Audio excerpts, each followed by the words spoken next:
Cryptic clues. Cryptic clues. Cryptic clues. Welcome to my channel, where every story pulls you into a new mystery. Every case tests your instincts, and every clue brings us one step closer to the truth. In today's case, we follow Miss Marple as she's drawn to a small village home, where a mother swears she hears her child's cradle moving long after the baby was gone. No footsteps, no wind, no reason. Just the sound of wood gently creaking in the dark. Stay with me till the end, because what Miss Marple finds beneath that cradle isn't a ghost. It's something far more human and far more horrifying. So, pick up your cup of tea and get comfortable, because today's case is worth every second. Until the very end. Chapter 1. A pleasant day turned grim. It was the sort of day that belonged in a painting. Sunlight slipping gently over moss-covered stones, the faint tinkle of teacups under parasols, and the soft rustle of linen dresses catching the breeze. In the sleepy village of Larkspur Vale, where the hedges were always just so and secrets lay tucked beneath polished manners, the annual summer fete was in full swing. Children darted between jam stalls and coconut shies while older residents exchanged pleasantries, and suspiciously careful smiles. In the center of the green, beneath the bunting fluttering like faded butterflies, stood the cradle. It was an old thing oak, hand-carved, and curiously ornate for a village raffle prize. Mrs. Isabel Stroud had donated it. She'd recently inherited it from her late great-aunt, who, according to village lore, had once claimed it rocked on its own during storms. Most laughed it off as old maid's fancy. Still, it drew more attention than the pies. You could have it polished up, said Reverend Crispin kindly to young Nora Wills, who gazed at the cradle with a mix of awe and discomfort. Perfect for your sister's baby, perhaps, Nora nodded slowly. But her fingers didn't leave the edge of the raffle booth. Miss Marple, seated under a striped awning with a cup of weak tea and half-wear-upon sock draped across her lap, watched with mild curiosity. She had always found old furniture terribly expressive, particularly the kind passed through many hands. They absorbed things, in a way, emotions, regret. Sometimes, she thought, you could see it in the grain. Near the raffle table, Mrs. Stroud beamed with the satisfied air of someone too well-bred to boast aloud. A real antique, she said for the 5th time that hour. From the Stroud line. 18th century, at least. My great-aunt never had children, poor soul, but she always believed babies belonged in it. Someone laughed politely. A joke about ghosts. The usual sort of village banter. The cradle, however, did not laugh. It stood still and silent, the curve of its wood strangely solemn. It looked, Miss Marple thought, the way a mourner stands at a grave. At 4 o'clock, the fete reached its comfortable crescendo. Winners were announced. Preserves judged, and the vicar's terrier, Monty, took second prize in the most obedient dog contest.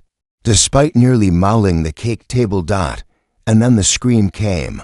Sharp, female, from the vestry. People turned. There was a brief, communal hesitation so characteristically English it might have been rehearsed before several villagers rushed toward the church. Miss Marple rose slowly, knitting stowed away without haste.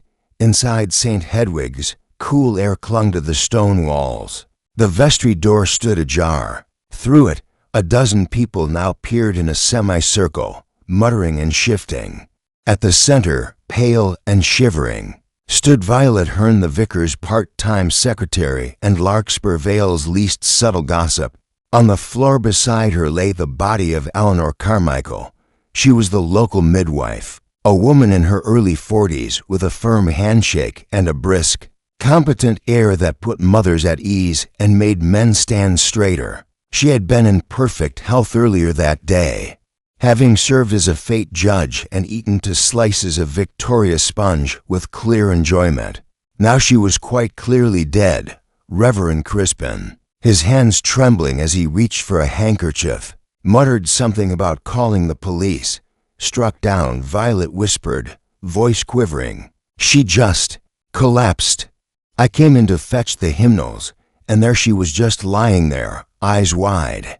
I didn't touch her. I didn't. Poison. Someone asked. Heart. Said another. A few villagers began crying in that breathless, shallow way reserved for very public tragedies. Miss Marple reached the threshold. She paused, gaze sliding quietly over the scene, the tea tray overturned near Eleanor's left hand, the dark stain on her lips, the odd position of her shoes, one heel twisted inward. Such little things, things no one else seemed to notice. Constable Peter Glaive, fresh-faced and already out of his depth, burst in with more urgency than confidence. Stand back. Everyone out of the room. No one's to leave the green.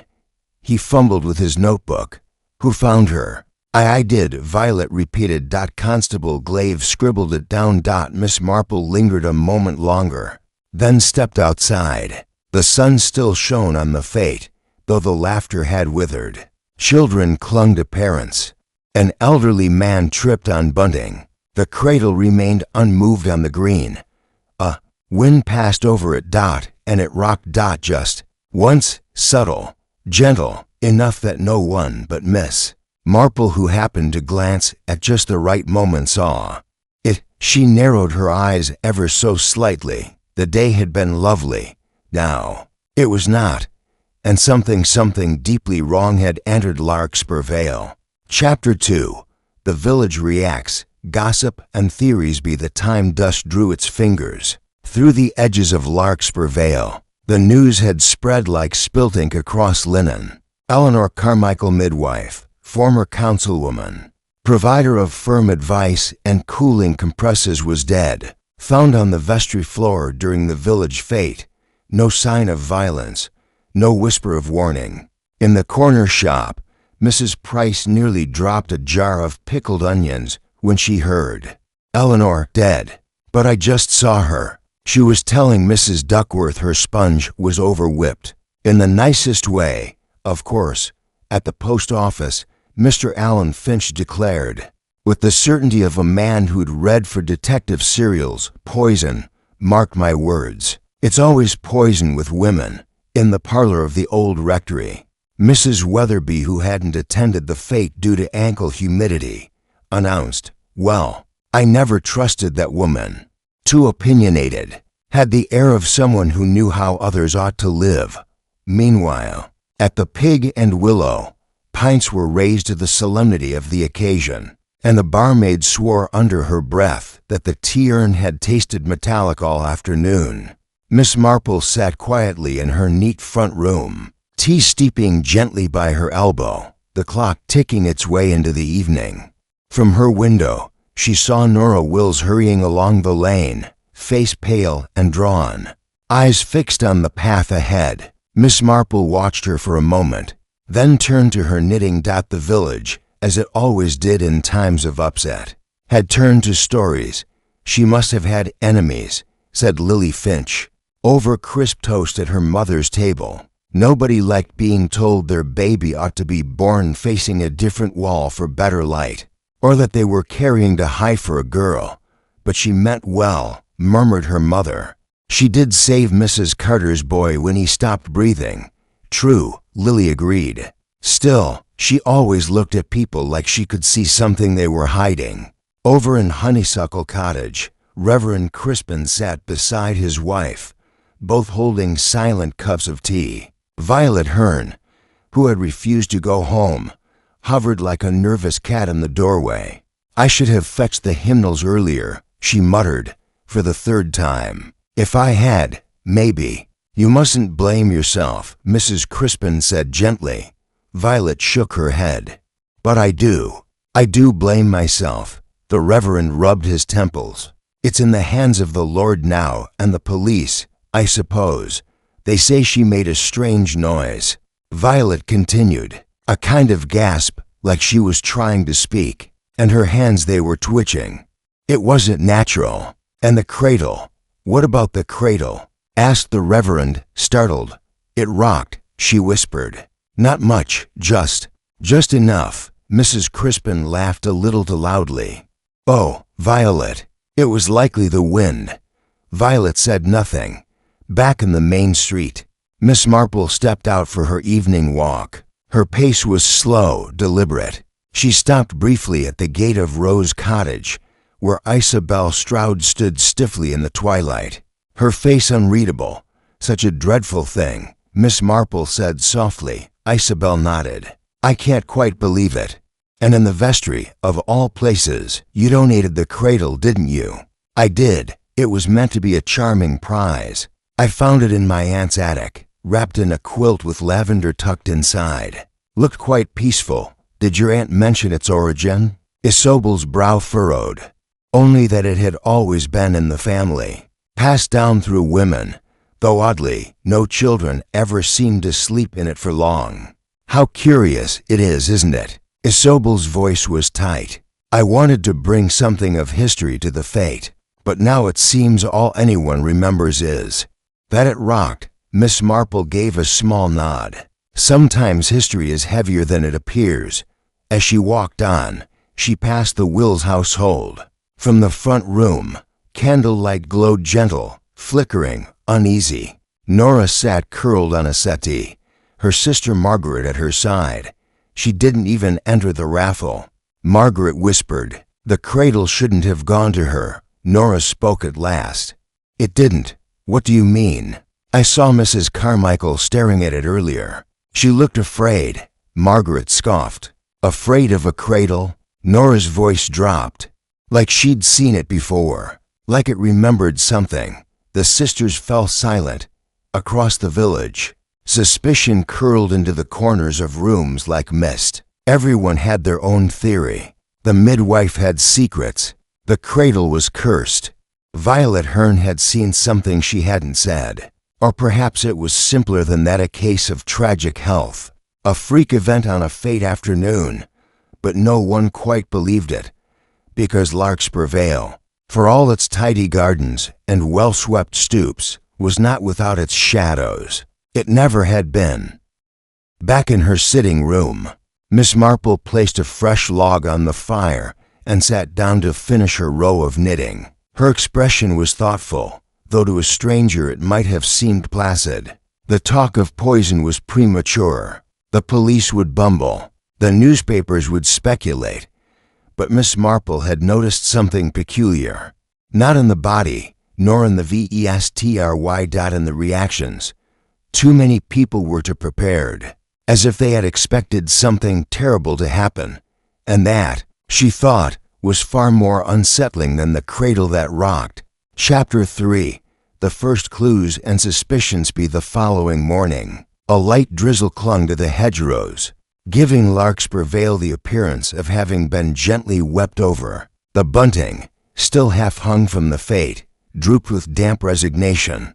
The cradle, now covered with a tarpaulin, sat like an abandoned relic on the village green, awaiting someone with the authority or bravery to cart it away.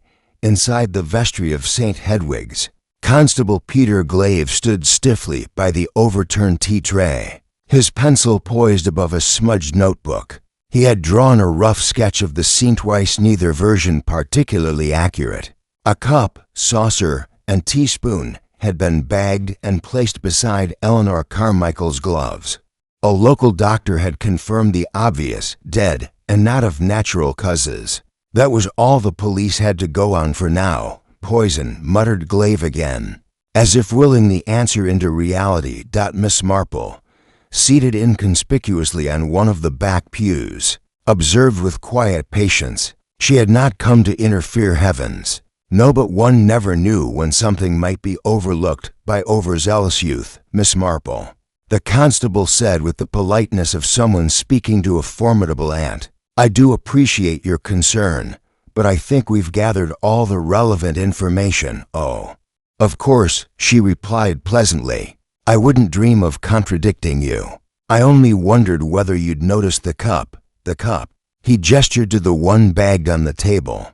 "Yes, that's hers. Quite," she said, "though I believe the one nearest her hand wasn't hers." Eleanor Carmichael was right-handed. Her gloves were placed to the left. It suggests she picked up the cup to her right, not the one set before her. Constable Glaive stared at her blankly, then made another untidy note. You think someone gave her the wrong tea? Not at all, Miss Marple replied. I think someone wanted her to pick up a specific one. He frowned. Could have just been chance. Miss Marple smiled gently. Indeed it could, but poison seldom relies on chance. Constable, she rose without further elaboration and made her way down the nave. Her footsteps soft against the flagstones outside. The drizzle had settled into a steady mist. Villagers passed her with nods that carried less curiosity now and more caution.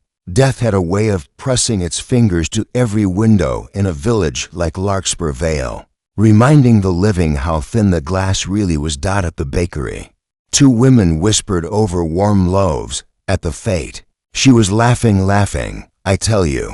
It's unnatural, how quick it was. You ask me, someone wanted her silenced. You don't think it was about the baby, do you? Whose baby? You know, that baby. Miss Marple passed just as their voices dropped to a hush. They stiffened as she entered, offering tight smiles. She merely nodded in reply and asked for a small currant loaf, as she always did on Tuesdays. Routine, she knew, unsettled the guilty more than probing questions. That afternoon, in the drawing room of Rose Cottage, Isabel Stroud hosted a tea with forced cheer. The invitation had gone out the previous night in an attempt, perhaps, to appear unaffected. The guests were carefully chosen: Lily Finch, Violet Hearn, Mrs. Price, and of course, Miss Marple. I do wish we could speak of something else, Isabel said, stirring her tea. But one can hardly ignore it, can one? It's on everyone's mind, Mrs. Price replied. My husband says she must have made enemies. Midwives hear all sorts of things. True, murmured Violet. People confide in them. Things they wouldn't say to a priest or a husband, added Lily, with a meaningful glance that no one acknowledged. Miss Marple observed them over the rim of her teacup. What I find peculiar, she said mildly, is that no one saw who brought the tea tray. Surely it was one of the Fey helpers. Isabel said quickly, but none have come forward, Miss Marple replied. Curious, don't you think? It was brought after the judging of the scones. Mrs. Carmichael wasn't scheduled to be in the vestry at all. And yet, there she was. The silence that followed was taut and close. She wasn't meant to be there. Violet asked, her voice thin. Not according to the fate schedule, Miss Marple said. She was assigned to the raffle booth, but she swapped places with Nora Wills. All eyes turned inward.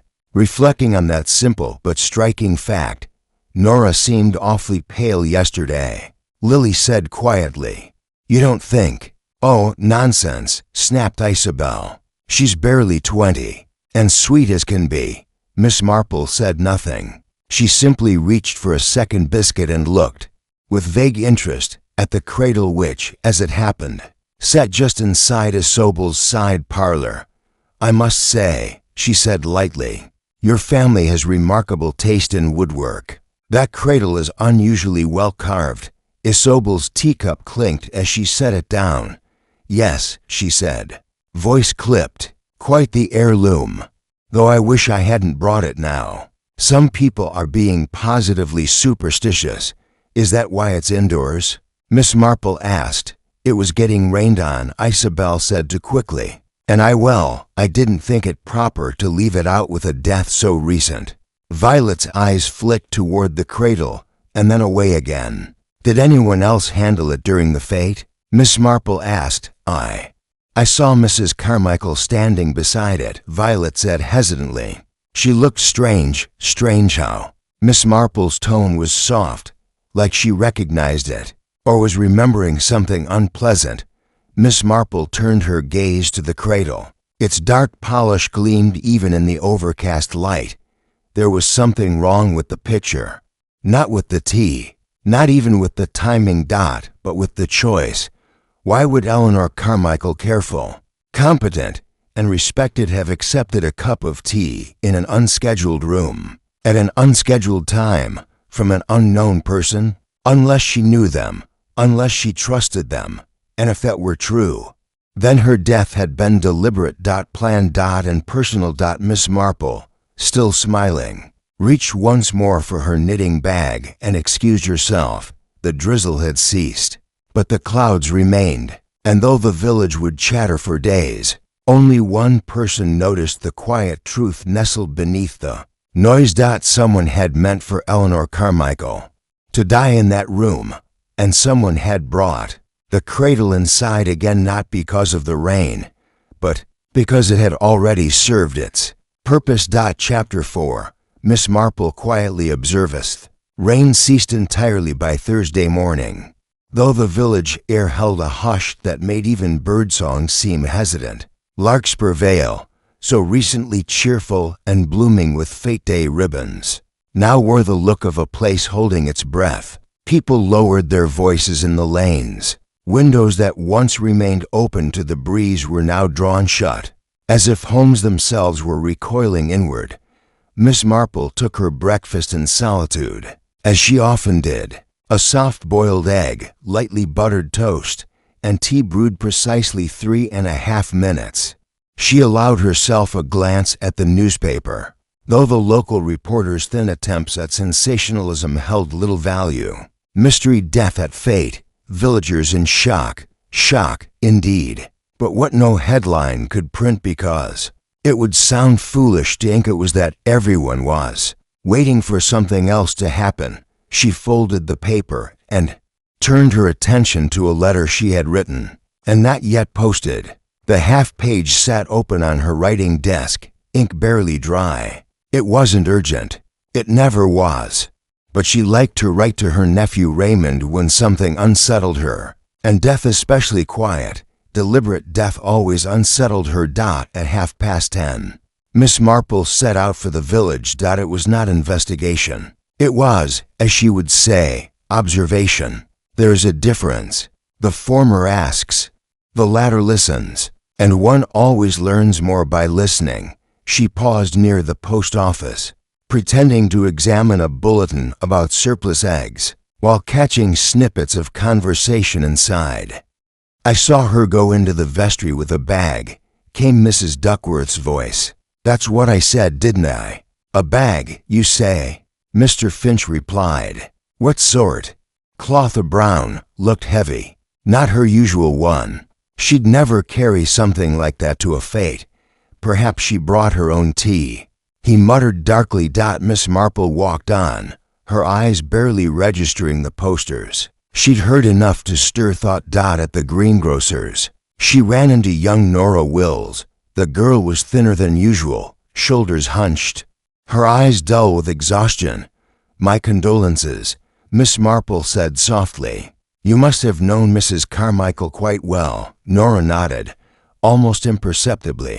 "She helped my sister when Annie was born. She was good at her work," Miss Marple said. "Firm, of course, but thoughtful." Nora hesitated, then glanced around as if fearing she'd be overheard. She was asking questions. Oh, about someone in the village. Something she overheard at the clinic, maybe. "She came to our house the week before the fete. Asked about a man I used to know." Miss Marple tilted her head. "Someone you used to know? A while ago." It didn't mean anything, but she looked at me like she knew something I didn't. Nora swallowed hard. "She always looked at you like that. Did she say what she was going to do with this information?" Nora shook her head. "She just said, 'Truth always finds a way through, my dear.' Then she left." A curious thing to say, Miss Marple thought. Not a threat. A promise. At the bakery, the atmosphere was tense. Mrs. Price busied herself far more than necessary with dusting sugar from the display case. The usual greetings were truncated. Behind her, Lily Finch waited with a basket of scones and a 1,000-yard stare. Miss Marple addressed her kindly. "Your mother's garden is looking well this season." Lily blinked. "Oh, yes. She says the roses won't stop. Roses can be like people. They cling where they're not always welcome. Lily gave a brief, uncertain smile. Mrs. Carmichael used to say that. About babies, too, Miss Marple said. Did you know her well? She delivered my brother, older or younger? Younger. He died. I'm sorry to hear that. Lily didn't respond immediately. When she did, it was barely above a whisper. She said he wouldn't have lived, even if she'd been earlier. Miss Marple's eyes didn't blink, though a flicker of recognition passed beneath them. But you've always wondered. Lily turned away, cheeks flushing. I was 6. I don't remember it right. But feelings last longer than memory, Miss Marple said gently. She made her purchase and left, passing by Rose Cottage again. The curtains twitched before Isabel Stroud appeared at the door, a strained smile fixed in place. Come in. Miss Marple, she said before the invitation had been voiced. The sitting room was unchanged, orderly, elegant, and guarded. The cradle, now moved to the corner, was partially veiled with a lace cloth. As if that could soften its presence. Miss Marple's eyes fell on it again. It's quite the conversation piece, isn't it? Isabel followed her gaze. More than I intended. May I ask, did your great-aunt ever speak about why she never used it herself? Isobel's lips pursed. She said it was bad luck, but she didn't mean it seriously, though. People rarely do when they say such things aloud. Miss Marple said, but they avoid the object just the same. Isabel poured tea with mechanical precision. Miss Marple took a small sip, then said quietly, did you know Mrs. Carmichael had inquired about your aunt's history? Isabel stiffened. No. Why would she? She asked the library to order parish records from St. Cuthbert's in Gloucester. Your aunt was born there, wasn't she? Isabel said nothing for a long moment. Then, she had a very difficult life, as many women did, especially those with secrets. The silence grew weighty. Miss Marple rose. Thank you for the tea, dear, and for your candor. I wasn't candid, Isabel said with a bitter little smile, not in words. Miss Marple replied gently, but one hears a great deal in silences. She left with her shawl drawn close.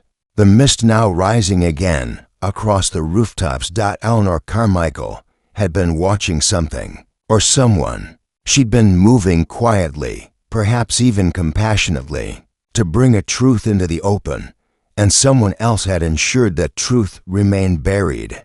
But not forever. Not with Miss Marple listening. Not with the cradle watching. Chapter 5. First suspects. The police. Think. It's Simpleby Friday morning. The mist had lifted, but the mood in Larkspur Vale had not.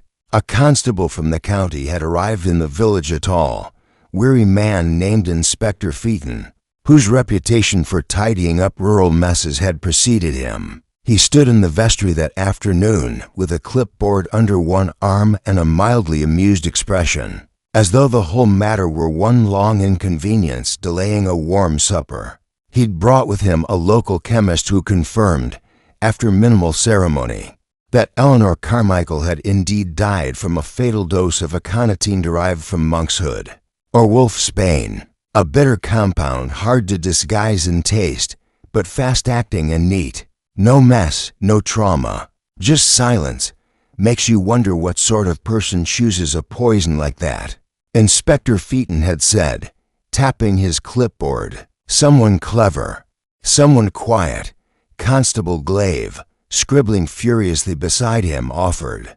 But easy enough to acquire in any garden shed, sir. Old Mr. Derry's border is full of the stuff. Exactly, Pheaton replied. This wasn't a crime of heat or impulse. This was prepared. They both turned when Miss Marple entered the vestry. Good afternoon, gentlemen, she said pleasantly. I wondered if I might speak with you a moment. Pheaton gave her a cursory nod. Miss Marple, isn't it? Local historian of sorts. Something like that, she replied, clasping her hands. We appreciate your interest, but I think we're nearing the end of things, he said, flipping through his notes. We've identified a suspect. Miss Nora Wills, young woman, had contact with the T, proximity to the victim, and most tellingly a romantic entanglement with a man Mrs. Carmichael had recently warned against. Miss Marple raised one eyebrow. And how precisely does that link her to a fatal dose of aconitine? Means and motive, Miss Marple. The tea was laced with it, and she served it. She was also seen crying in the alley behind the vestry. We've got a witness. Miss Marple tilted her head. That same witness who says Mrs. Carmichael entered the vestry with a brown bag. That bag, as far as I know, has not yet been found. Featon blinked. Irrelevant, I think. Irrelevant, Miss Marple repeated, as though tasting the word. Curious. That's precisely the term someone used when they lost their job at the florist last year, after giving an unsuspecting client an entire bouquet of poisonous monkshood. Featon frowned. She meant well, Miss Marple continued, but meant well isn't the same as did well. And the florist in question, Lily Finch. Constable Glaive turned toward her, wide-eyed. Lily? But not a suspect, Featon said quickly, voice sharp. Now, if you'll excuse us, Miss Marple. But she was already turning to go, content to let silence do its work. That afternoon, the village throbbed with murmurs. Nora Wills had been asked to remain at home under gentle but unmistakable scrutiny. Her sister, Margaret, refused to let anyone inside the house, including the vicar, who had arrived with a casserole and some hollow platitudes. I didn't do anything. Nora whispered behind closed curtains to Miss Marple later that day. I didn't kill her. I didn't even speak to her that morning. But you switched duties, Miss Marple said gently. I didn't mean to, Nora said. I was asked. She just appeared and said she had something to look into. She said I'd be safer if I stayed by the raffle. I thought it was odd, but she looked worried. She said she trusted me. Miss Marple nodded slowly. Did she tell you what it was she needed to look into? No, Nora said. But she kept glancing at the cradle. The cradle, Miss Marple echoed, her voice distant. That evening, as dusk drew long shadows across the rooftops, Miss Marple sat on the bench outside her cottage with her knitting in her lap, and the sound of bees humming in the hedge behind her. She watched as Lily Finch passed by, brisk and businesslike, baskets swinging by her side. Evening. Lily, she called lightly. Lily turned, hesitant. Evening, Miss Marple. I always thought monkshood such an odd flower, Miss Marple continued, keeping her needles clicking. Lovely, of course, but secretive. Lily didn't respond at first. I often wondered, Miss Marple added, if the cradle might have set near monkshood once. Perhaps in a garden. Lily stiffened. I wouldn't know, no, perhaps not, Miss Marple said. Though Eleanor might have. Lily clutched her basket tighter. Everyone's saying it was Nora, are they? Miss Marple mused. Funny how quickly we believe something just because it's convenient. She smiled. But Lily had already turned and walked away. The following morning brought new news. The cradle was missing. Isabel Stroud awoke to find her side parlor empty. No sign of the heavy oak heirloom. The back door was unlatched, though not broken. Inspector Featon was called. He sighed. We're chasing ghosts now. But Miss Marple was not surprised. Somebody had taken it, which meant somebody feared what it might still reveal. And Miss Marple, as always, knew it was never the obvious suspect. It was always the one who thought they'd gotten away with something long ago. Chapter 6. A hidden clue. Overlooked, but vital morning after the cradle vanished. Larkspur Vale was blanketed in an uneasy quiet. The usual rhythm of village life, clinking milk bottles, clipped hedges, and polite gossip had been replaced by a stillness more oppressive than rain. Even the birdsong felt tentative. At Rose Cottage, Isabel Stroud was beside herself. Stolen, she repeated to anyone who would listen. The cradle was stolen. Out of my parlor, in the night. Miss Marple had arrived just as Inspector Pheaton was finishing a perfunctory inspection of the back door. No forced entry, he concluded. Which means someone had access. Isabel bristled. I always lock up. Always. Miss Marple stepped inside, eyes sweeping the tidy space.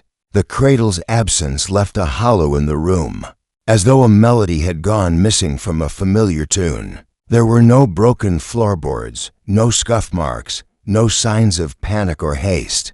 Did you move anything since last evening, dear? She asked, her voice gentle. No, Isabel snapped. Why would I? I went to bed at 10:30 and everything was in its place. Miss Marple turned to Inspector Pheaton. Do you mind if I look at the hearth? He raised an eyebrow. Be my guest.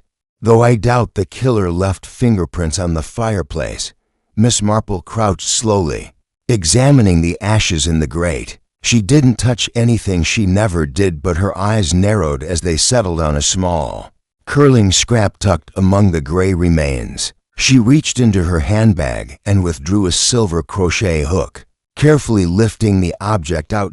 It was a charred ribbon, purple velvet, scorched at one end, the bow still faintly intact.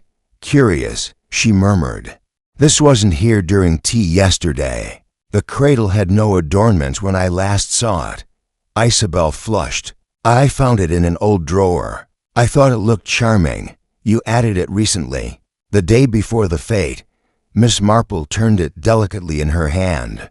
Was this ribbon yours?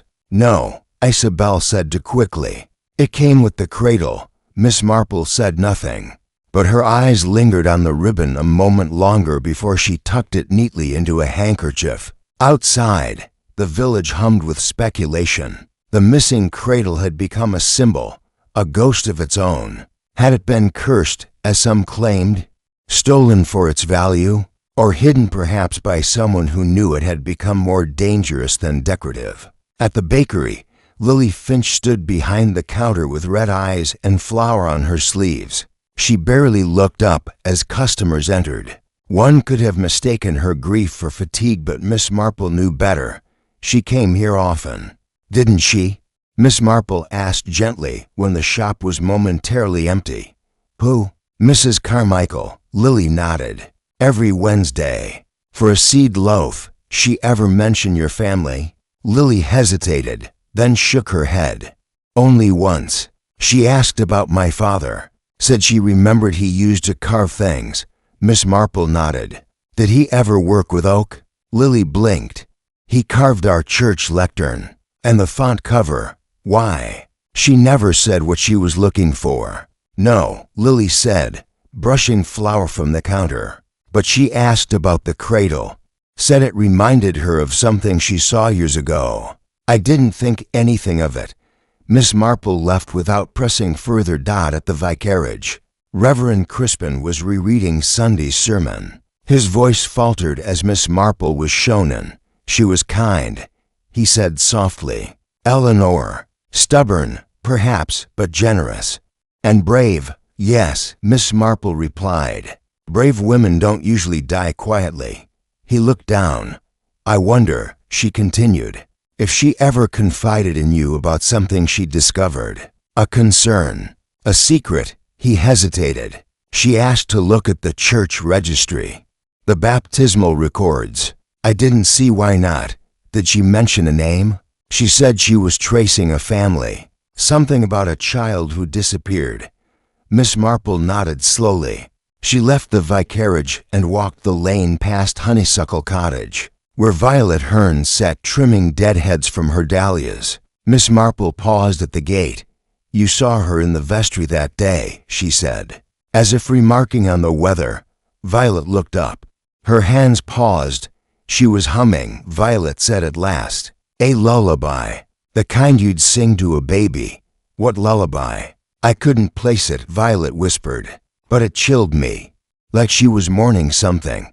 Miss Marple stepped back into the lane, thoughtful. At home, she spread the scorched ribbon across her side table and studied its frayed edge. There, nearly missed, were faint threads of white tiny fibers, like lint or stuffing, from fabric once inside a cradle, perhaps, or once wrapped around something meant to protect. Miss Marple poured a cup of tea and sat in her armchair, staring out the window. The truth was uncoiling like a ribbon itself, slow, curling, deliberate. Mrs. Carmichael had discovered something, not just about a cradle, but about what it once held. Something old, something painful, something someone had gone to great lengths to erase. And now they had tried to erase the cradle too. But Miss Marple knew the truth always left a trace, and it had just begun to show its thread. Chapter 7, Confrontations and Secrets. Day after the discovery of the burned ribbon, Larkspur Vale stirred not with peace but with agitation. The air had changed, not the weather though the clouds had returned, but the feel of the village itself. People spoke in clipped tones. Doors were locked earlier than usual. Smiles, where they appeared, were thin and wary. Miss Marple noticed these things as she strolled toward the greengrocer's, her wicker basket over one arm and a glint of thought behind her placid expression. She had learned long ago that when secrets begin to surface, people lose their balance. And when they lose their balance, they show you who they really are. At the grocer's, she found Margaret Wills arguing under her breath with Inspector Feeton beside the apples. "My sister's not a killer," she said. "I don't care what you think you've pieced together. She's frightened, that's all." Inspector Feeton looked unimpressed. "It's not about what I think, Miss Wills. It's about motive, timing, and opportunity." "She didn't even want to be in the vestry," Margaret snapped. "Eleanor asked her to switch, and she conveniently served the poison tea. She didn't make the tea. It was already on the tray when she brought it in." Miss Marple stepped closer, pretending to examine a bruised pear. "Ladies," she said gently, "perhaps what we need is less shouting and more precision. There is, after all, no use in assigning guilt before the facts are arranged in proper order." Margaret, red-faced, turned and stormed from the shop, brushing past Lily Finch at the entrance. The two women did not meet eyes. Miss Marple raised a brow. "Interesting timing." Inspector Feeton rubbed the bridge of his nose. "Half the village is turning on the other half, and every hour brings a new theory. I'm beginning to think the cradle wasn't cursed, it was just inconvenient." "That may be closer to the truth than you realize," Miss Marple murmured. "Did you happen to question Mrs. Stroud again about her great-aunt's life?" "She claims she barely knew the woman. Inherited the house, the furniture, a stack of old letters. All useless. May I see the letters?" He hesitated. "Technically, I'd need a warrant." "Technically, yes," Miss Marple agreed. "But I imagine Isabel might let me take a peek, if asked kindly." Women often reveal more in their correspondence than they ever admit aloud. That afternoon, under the pretense of delivering a fresh loaf, Miss Marple visited Rose Cottage again. Isabel Stroud greeted her with a wary look and even wearier eyes. "Another visit," Isabel said. "I've brought seed cake," Miss Marple said, holding it up like a peace offering. "And a request." "You mentioned your great-aunt left some letters." Isabel blinked. "Yes, but they're private." "Of course," Miss Marple replied. "But sometimes, in cases such as this, the past holds small details that become relevant." Isabel hesitated, then turned toward the sideboard. She unlocked a small drawer and retrieved a leather-bound folder. "Only a few. Most are written to someone named M." Miss Marple accepted the bundle with reverence, as if it contained family heirlooms rather than yellowing pages. She sat in the parlor and unfolded the first. The handwriting was neat and slanted, the tone clipped. Most of the letters were from Isobel's great-aunt Marjorie Stroud to an unknown correspondent. One passage struck her at once. "I cannot bear to look at the cradle any longer. After what happened, after the child." Miss Marple paused. Another letter read, "They told me to forget. But it won't be forgotten. It rocked that night. I swear it did. As if it remembered what we'd done." She closed the folder slowly. "Did your aunt ever lose a child?" she asked. Isabel shook her head. "She never had children." "Ah," Miss Marple said. Then perhaps it wasn't her own child she mourned that evening. Word spread quickly that Violet Hearn had locked herself inside her cottage and refused visitors. The vicar had been turned away, and even Mrs. Price's famously persistent knock had gone unanswered. By early dusk, Miss Marple arrived at the gate. "Go away," Violet called from the window. "I'd only like to speak." Miss Marple replied, "I don't know anything, but you saw something. Something in the vestry. Something before you screamed." There was a pause. "Then I didn't scream because I saw the body. No, I screamed because the cradle moved on its own." Miss Marple waited. "I know how it sounds," Violet continued, "but I swear it did. I saw it rock forward and back. Just once, before or after you saw Mrs. Carmichael." "Before." Miss Marple's voice was quiet. "Then perhaps what you saw wasn't a rocking at all, but someone brushing past it in haste. Someone placing something. Like what? A cup? A poison?" Violet was silent.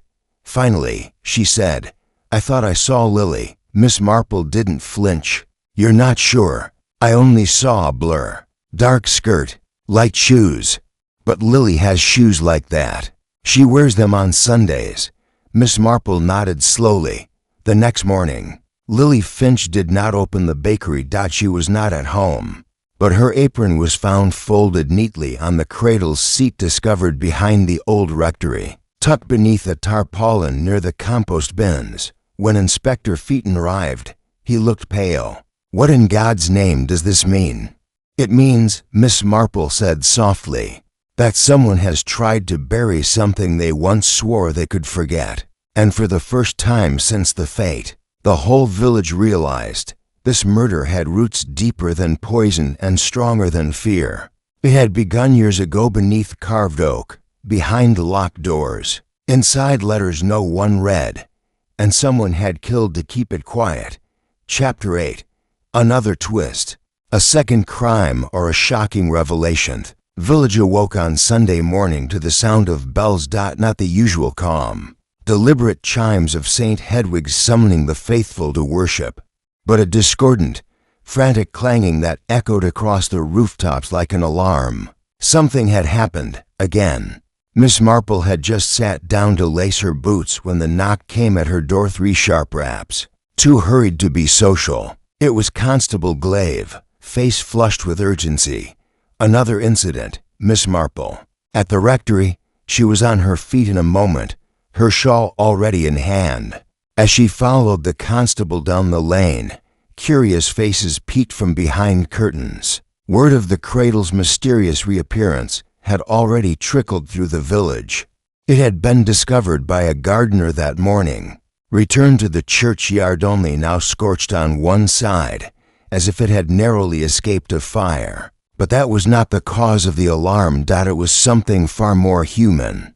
Inside the rectory's sitting room, the scene was hushed but tense. Reverend Crispin stood near the fireplace, pale and shaken, while his wife sat rigid on the edge of the armchair, hands trembling around a teacup on the floor. A shattered bottle of laudanum lay in pieces. In the corner, Violet Hearn was weeping silently, her sleeve pressed against her mouth. Miss Marple surveyed the room without speaking. On the tea tray sat 2 cups, one empty, one untouched. A faint, medicinal scent hung in the air. "An attempt?" she asked quietly. Featon answered without looking at her. "Mrs. Crispin." She drank half the bottle before she realized it wasn't her usual dose. "Spilled the rest." "She's resting," added the vicar. "The doctor says she'll recover." But had she drunk all of it? Miss Marple moved closer to the tray. "Who poured the tea?" The vicar faltered. "I did, for both of us." Then Violet arrived with a jar of honey, and we were just sitting down when Elizabeth began coughing. She said it tasted wrong. I went to fetch water," Violet added through tears. "That's when she collapsed." Featon crossed his arms. "Someone tampered with the bottle, and it wasn't the first time laudanum's been discussed. According to our notes, Eleanor Carmichael had been researching something related to sedatives and memory loss in infants. Miss Marple blinked. Infants. Yes, Phaeton replied. According to Margaret Wills, Eleanor had spoken about a case long ago involving a baby who stopped breathing under suspicious circumstances. Miss Marple felt something tighten behind her eyes. I believe, she said slowly, that baby was Lily Finch's brother. The room fell into silence. The cradle, now retrieved and roped off in the churchyard, loomed just outside the sitting room window, casting a long shadow across the carpet. Miss Marple turned to the vicar. Reverend, did Eleanor ever speak to you about the Finch family, or something she discovered in the baptism records? He hesitated, then nodded. She asked about a child named Matthew Finch, born 1939, baptized here, but there's no death recorded, no burial entry. I found it odd. Perhaps because there was no burial, Miss Marple said. Violet gasped. She believed the child died during birth, Miss Marple continued, but perhaps he didn't. Perhaps someone gave him something to keep him still, something like laudanum. But that's unthinkable, Phaeton muttered. Is it? Miss Marple asked. When a midwife is called too late, when a mother is afraid of what a living child might reveal, or when a secret is worth more than a life. Violet buried her face in her hands. I think Eleanor discovered this, Miss Marple said. Perhaps in the records, perhaps from a forgotten letter. And I think she was going to say something. She was, Violet whispered. She told me the week before the fete, she said. She said the past is about to knock, and someone will answer whether they wish to or not. I thought it was poetry. It wasn't poetry, Miss Marple said. It was a warning. That afternoon, Lily Finch returned to the bakery. She did not speak to anyone. She cleaned the front counter, washed her hands, and placed for loaves on the shelf with practiced care. But when Margaret Wills entered with her shopping bag, Lily turned white. I'm not here to accuse you, Margaret said quietly, but I think you should speak to someone who will listen. Lily shook her head. It's too late. They already think I did it. Miss Marple entered behind her, the doorbell tinkling gently. It's never too late to be honest, she said softly. Lily stared at her, then at Margaret. And then, very quietly, she said, Eleanor came to me the week before she died. She showed me a letter, said it proved that Matthew, my brother, might not have died the way we thought. What did the letter say? Miss Marple asked. That he was breathing when he was born. But something went wrong. Something wasn't reported. And who was there? Lily hesitated. My father and Mrs. Stroud's great-aunt, Marjorie. She was acting as a midwife's assistant back then. Miss Marple nodded. She asked me if I wanted the truth, Lily said. And I said no. I didn't want it. I just wanted it all to go away. But it didn't, Miss Marple said. Because Eleanor couldn't let it rest. Lily turned to the window, where the dark silhouette of the cradle still stood outside the church, a figure of mourning. I didn't kill her, Lily whispered. I swear it. But I knew someone might, and I didn't stop them. Miss Marple didn't press her. The truth was blooming slow, tangled, painful. And now, with the second attempt made and the cradle returned like an accusation, the shadows in Larkspur Vale were growing shorter because the light was drawing near. Chapter 9, Hidden Connections, The Web of Lies. Deepened storm arrived just after midnight. Not thunder or lightning, but a quiet, soaking rain that crept into the earth like memory returning. It washed the green clean of dust and lingered in the gutters, reflecting the yellow flickers of gas lamps and drawing out the scent of moss and old brick. Miss Marple did not sleep. She sat by the hearth with the fire low and her knitting untouched. Before her lay the letters from Marjorie Stroud, the same faded bundle Isabel had handed over.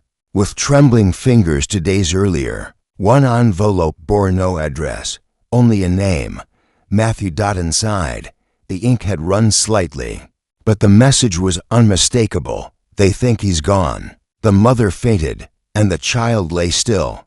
I said nothing. I let them believe it. It was easier. The cradle rocked. I think it knew. Miss Marple closed the letter, her fingers resting gently upon the paper dot by morning. The storm had passed, and Larkspur Vale, thatched and calm, wore the look of a village trying very hard to appear unchanged. It wasn't. The second incident, the laudanum in Mrs. Crispin's tea, had rippled through the village, with deeper effect than Eleanor's death. This was not an outsider's demise. This was a beloved figure, nearly taken in her own home. And even the most skeptical among the townsfolk began to admit, if only in private, that someone among them was desperate. And desperation, Miss Marple knew, always left fingerprints, not on cups or door handles but in the folds of human interaction, in the changed glance, the broken sentence. That morning, she made her way to the churchyard. The cradle, returned like an offering no one wanted to claim, sat beneath a yew tree, its scorched side darkened further by the night's rain. It was cordoned off now, but that hadn't stopped someone from leaving a sprig of lavender inside its hollow, a strange gesture either penitent or mocking. She turned at the sound of footsteps. Isabel Stroud approached, a shawl clutched tightly about her shoulders. "You've read the letters," she said, voice flat. "I have. I didn't know. Truly, I didn't. Not until Eleanor started asking. She suspected your great-aunt concealed a death," Miss Marple said. "Or permitted one," Isabel replied, eyes distant. "She never spoke of it, not once. But after Eleanor died, I remembered something I'd buried for years." Miss Marple said nothing. She let the silence bloom. "I was very small," Isabel went on. "Maybe 4. I remember waking one night and hearing voices in the kitchen, whispering, and then my great-aunt saying, 'What's done is done. It won't cry now,' and you never asked her about it. She was hard, proud. You didn't ask Marjorie questions." Miss Marple reached into her handbag and drew out the burned ribbon. "She wrote about this. The ribbon. Said it was his. Matthew's." Isabel reached forward, brushing the singed velvet with trembling fingers. "She must have kept it all those years, out of guilt or shame," Miss Marple said. "Or both." They stood in silence as the wind stirred the cradle's canopy. Then Miss Marple asked, "Do you believe she acted alone?" Isabel looked up sharply. "You think someone else was involved?" "I believe someone else helped conceal the truth. And perhaps Eleanor discovered who." Later that day, Miss Marple returned to Honeysuckle Cottage. Violet Hearn answered the door with red-rimmed eyes. She looked hollow, like someone who had been carrying too much for far too long. "I'm sorry, Miss Marple," she said. "I don't want any visitors. I won't stay long. I only want to ask about one name, Em. Do you know anyone Eleanor would have connected with that initial? Not Marjorie Stroud, someone else." Violet hesitated. "There was a man," she said finally. "Years ago. A gardener. Matthew's father. His name was Malcolm Finch." "Lily's father?" "Yes," Violet said. "He was a quiet man. Kind but odd. Worked for the Stroud household for a while. Left suddenly. Do you know why?" Violet nodded. "There were whispers that he knew something about what happened to the baby, and that he wanted to speak out. But he vanished. Just gone one day, no word. Lily barely remembers him." Miss Marple's thoughts quickened. "Do you think Eleanor found him?" "I think," Violet said, voice low, "she found out what really happened. And who stopped him from telling." That evening, Miss Marple visited Margaret Wills. The Wills home was modest, the curtains always closed a little too tightly, the floorboards always a little too clean. Margaret greeted her with suspicion. "I don't have time for tea, Miss Marple." "I haven't come for tea," she replied. "I've come to ask why Eleanor Carmichael spoke to your sister about a man who had once been in her life." Margaret's eyes narrowed. "Nora wouldn't have known him," Miss Marple continued. "She was just a child. But you might have." Margaret stood very still. "Was it Malcolm Finch?" Miss Marple asked. Margaret's lips parted, then shut, You knew him, Miss Marple said. You knew what happened to him. Margaret looked away. He was going to ruin everything. Talking about the baby, about negligence, accusations. He said he'd go to the newspapers, and I told him to leave, Margaret said, her voice shaking. Told him he'd destroy his daughter's life before it even began. Told him it would only bring shame. You protected the village. I protected her. Lily. She was just a baby. But in doing so, you buried a truth, and Eleanor unearthed it. Margaret sank into a chair. The fight gone from her. Outside, the wind had stilled, and with it, something else had shifted. The web of secrets that held Larkspur Vale so delicately together was beginning to snap, strand by strand. The past was not done speaking. It had merely waited for someone patient enough to listen. Miss Marple folded her hands. The time for quiet watching was nearly done. Now came the reckoning. Chapter 10. The final clue revealed. Town Hall was an unusual place for a gathering on a gray weekday morning. But then again, nothing in Larkspur Vale had felt usual since the fete. The chairs had been arranged in a loose semicircle, as if to suggest a meeting rather than a trial, though the tension that hung in the room was unmistakably that of judgment. Miss Marple sat near the front, flanked by Inspector Featon on one side and Reverend Crispin on the other. Before them, seated in quiet anticipation, were Isabel Stroud, Margaret Wills, Violet Hearn, Lily Finch, and Nora Wills, each woman carrying a different expression of dread, defensiveness, or shame. The room hushed as Miss Marple rose. She did not raise her voice. She never needed to. I have asked you all here, she began, because I believe the time for speculation is over. What happened to Mrs. Eleanor Carmichael was not random, nor was it unprovoked. It was the result of a very old secret, long buried, that she came dangerously close to uncovering. She glanced toward the window, where the church spire was just visible through the mist. It began, I believe, with a child. Lily closed her eyes. A baby boy born in 1939, Matthew Finch, recorded in the parish register, but never recorded in death. That alone raised questions, but it was the letters left behind by Marjorie Stroud that revealed the deeper truth, that the child was born alive, that someone perhaps frightened, perhaps reckless administered something to keep him quiet, perhaps laudanum, perhaps too much. Gasps echoed in the room, but Miss Marple continued calmly. There were two witnesses, Marjorie Stroud and Malcolm Finch, Lily's father, and when he threatened to expose the truth, he was forced to leave, silenced not by violence, but by shame. Margaret Wills sat rigid, eyes on the floor. Eleanor Carmichael uncovered this truth, Miss Marple said. She found the records, the letters. She spoke to the vicar. She traced it all back to that cradle passed from woman to woman. Holding the memory of a death no one wanted to name, she turned to Isabel. You didn't know the truth, not fully, but I believe your great-aunt left you that cradle for a reason. Guilt, perhaps, or some misguided hope that it might rest easy in another generation's hands. But the moment Eleanor saw it, truly saw it, she remembered. She told me it felt wrong. Isabel whispered that it carried something it shouldn't have.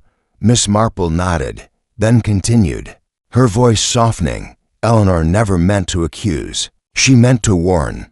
She tried to protect Nora, perhaps fearing that another young woman might be drawn into the same silence. That cost a child his life, but someone decided she could not be allowed to speak. The room was silent. Only the clock ticked, steady and precise. Miss Marple turned to the final figure, Violet Hearn.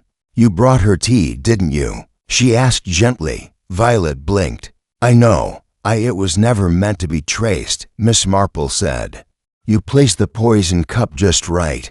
You were careful, but not careful enough. There was aconitine in that tea derived from monkshood, and as it happens, the Finch garden had plenty. Violet trembled. I read Marjorie's letters. Miss Marple continued. She wrote of you, said you were there that night, that she sent for you in a panic, and that you helped carry the baby away." Violet collapsed into her chair. "She told me he was already dead. She promised, and I believed her. I believed her for years, until Eleanor found the truth," Miss Marple said softly. "I begged her not to tell," Violet sobbed. "I said it would ruin everything. The whole village would never forgive me. She said that silence ruins more than speech ever could." Inspector Featon stood at last.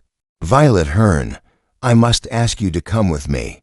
Violet did not protest. She simply rose and followed him, tears falling silently down her cheeks. The room remained still long after they left. Eventually, Lily Finch stood. Her voice was barely audible. "So he was alive, Matthew. He lived." For a moment, Miss Marple nodded. "And I believe your father loved him." Lily turned to Margaret Wills. "You knew." Margaret's lip quivered. "I did it for you." "No," Lily said. "You did it for yourself." Outside, the rain had begun again, thin and cold. Later that evening, as the village resumed its cautious rhythm, Miss Marple returned to her cottage. She lit the fire, poured a fresh cup of tea, and took out her knitting. The pattern had become tangled in recent days, but she began to unravel it gently, quietly, as one must when mending something long neglected. Human nature, she thought, was never tidy. It was layered, like village gardens, with beauty on the surface and tangled roots beneath. But truth, when patient hands pursued it, always found its way through, and in the end, the cradle no longer rocked. It rested.